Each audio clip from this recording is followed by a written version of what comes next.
ফাতেমা রাদিয়াল্লাহু তাআলা আনহার কোনো কিছুর প্রয়োজন হলে একটি দোয়া পড়তেন, সাথে সাথে গায়েবী ভাবে আল্লাহর সাহায্য আসতো। এটা আমরা অনেকেই জানি না।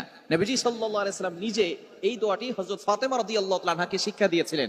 ফাতেমা রাদিয়াল্লাহু তাআলা আনহা বাসায় এসে তিনি এই দোয়ার আমল করতেন এবং সাথে সাথে গায়েবী সাহায্য আসতো। রিজিক নিয়ে তিনি কখনো টেনশন করতেন না।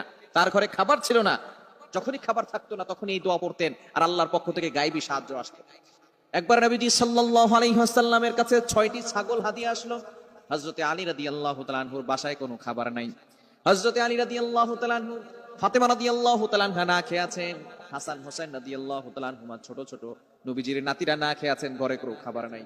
আলী রাদিয়াল্লাহু তাআলা আনহু মসজিদে গেলেন, যাওয়ার পরে দেখলেন নবীজির কাছে 6টা ছাগল হাদিয়া আসছে।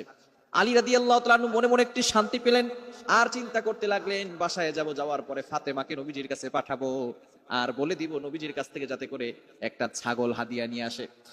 আলী রাদিয়াল্লাহু তাআলা আনহু বাসায় আসার পরে ফাতেমা রাদিয়াল্লাহু তাআলা আনহাকে বললেন, আজকে দেখলাম নবীজির কাছে 6টা ছাগল হাদিয়া এসেছে, তুমি যদি নবীজির কাছে যাও সেখান থেকে যদি একটা ছাগল নিয়ে আসো তাহলে আজকে আমাদের জন্য রান্না করে খাবারটা খুব ভালো হবে। আমার সন্তানরা অনেকদিন ধরে না খেয়ে আছে, আমরাও কিছুদিন না খেয়ে আছি, তুমি তোমার বাবার কাছে যাও। ফাতেমা রাদিয়াল্লাহু তাআলা আনহা চলে গেলেন বাবার কাছে।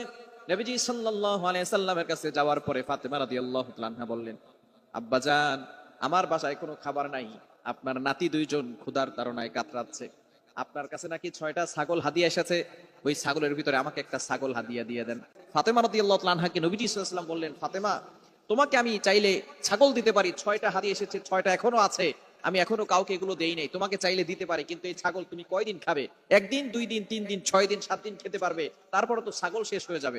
তোমাকে আমি একটা দোয়া শিখিয়ে দেই, এই দোয়ার আমল যদি তুমি করতে পারো, আল্লাহ পাক রব্বুল আলামিন ইয়াকিনের সাথে আমল করলে গায়েবী ভাবে তোমার কাছে সাহায্য আসবে, গায়েবী ভাবে আল্লাহ পাক রব্বুল আলামিন রিজিকের ব্যবস্থা করে দিবেন।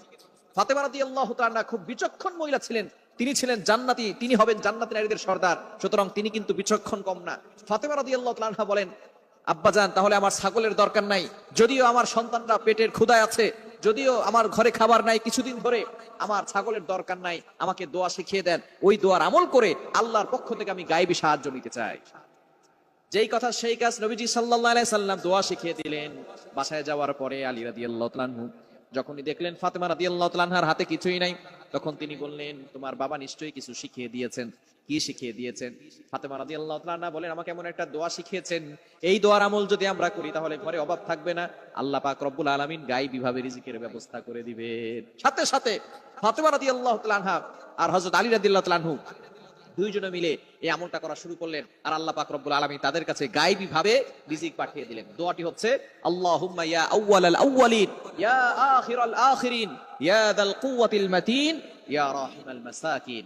এই দোয়াটা কিন্তু আমরা অনেকেই জানি।